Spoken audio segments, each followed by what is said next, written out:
Hey guys, it's been a little while since I have made any YouTube videos. It's been a little while since we did those top 5 series of videos, and I'm starting a new series that I'm going to try to get up pretty regularly. And this is just interacting with some basic questions about the Christian faith, and particularly questions that a lot of skeptics kind of challenge Christians on. So the first one I wanted to deal with today is a question: why do Christians eat shellfish? Now, this question is one that I hear from atheists or skeptics all the time. It's one that's popular, on memes and things that are just posted on Facebook and Twitter and other places. And it's a pretty common challenge that I hear just in pastoral ministry as well from a lot of younger people. And that is the question of, well, you guys tend to quote all this stuff in the Bible about morality. And you challenge people on moral issues. But the Bible also contains all of these laws that you guys don't follow. And one of those laws, the example that's always thrown out there, is that you're not supposed to eat shellfish. So how is it that you Christians can eat shellfish, but then believe that, the sexually moral laws, the laws of sexual purity, in the Old Testament, you follow those, but you don't follow the others? Is there some kind of inconsistency here? Are we just picking and choosing what we like and what we don't? And this was popularized by a quote from The West Wing, the show The West Wing, that came out some years ago. And so I hear this repeated all the time. Now, there is an answer to this question. And if you are an atheist, you're a skeptic, and you're asking that question, and you bring this up to an educated Christian and you say, well, you Christians eat shellfish, so you're inconsistent.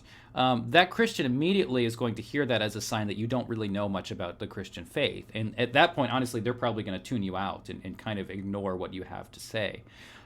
It has the same effect of a Christian saying to someone who's promoting evolutionary theory, someone who's opposed to it, saying that, well, evolution is just a theory. As soon as you hear that, I know the evolutionist is going to kind of say, well, this person doesn't know what they're talking about because they don't know what the scientific term theory actually means in its regular usage. It's a very similar kind of thing. So we can't, you can't just use that as some kind of argument against the Christian faith, because we all, if you're an educated person theologically or biblically literate person, you know that there is an answer for this. And the answer for this is pretty simple. The answer is that there are various kinds of laws that God gave, particularly in the Old Testament.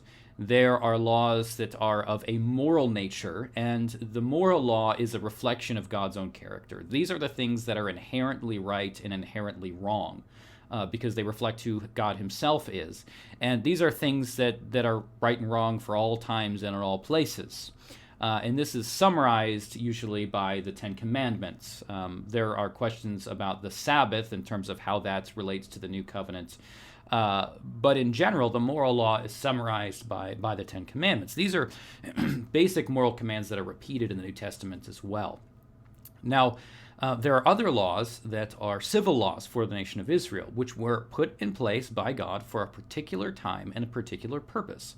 And those are the civil laws, meaning they were to guide the government of the nation of Israel. They were not laws that every nation today has to follow.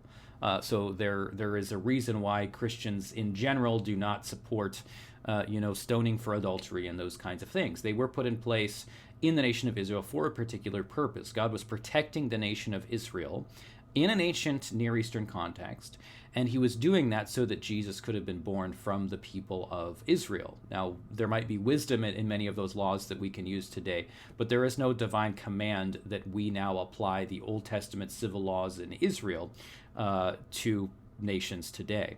And the third kind of law is the ceremonial. Now, this is where the whole shellfish thing falls into.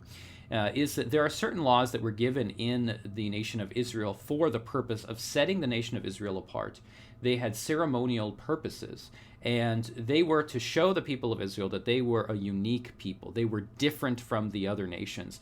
And this was to show them that God had chosen them for this unique purpose, which ultimately was to bring about the Messiah, through whom the redemption of the world would come.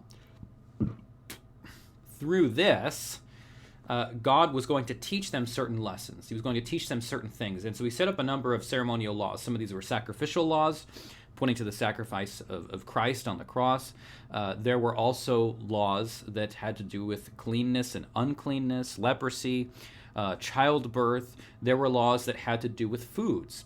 And among those food laws was that law that they were not supposed to eat certain kinds of fish that included shellfish. Now, there were all sorts of things that they weren't allowed to eat, and they were allowed to eat. The purpose of this was to give them a uniqueness in their diet, to show them something about who they were as a unique people, which would set them apart from the surrounding nations, particularly to set them apart from the paganism of the surrounding nations. And because they had a temporary and particular purpose at a place and time, we do not need to follow those laws today. And the New Testament is very clear about this. Jesus fulfilled the ceremonial law. Read the book of Hebrews, which talks about how the law has been fulfilled in Christ, and we no longer need to do those things that the Israelites were doing. And look at the book of Galatians, which speaks about the relationship of Christians to the ceremonial laws, specifically talking about circumcision and things of that sort. So if you want to try to argue against the New Testament, argue against the Bible, argue against the Old Testament, argue against any of the scriptures, don't use this argument. It's a bad argument, and it's one that any educated Christian will be able to answer very easily, and it's not going to convince anybody. So simply don't use it. And if you are a Christian, hopefully you were edified by this discussion, and use this. If you're not familiar with these distinctions, these are pretty clear distinctions that Christians have used throughout the centuries. So these distinctions can help you in answering the atheists who maybe raise those sorts of questions to you. Thanks so much for watching, and we'll have another video up soon. If you haven't, check out our publishing house, justincenterpublishing.com, for some good Christian materials. And I do have a Patreon page if you want to help out with that, so check that out. I'll put the link down below. Thanks. We'll see you in the next video.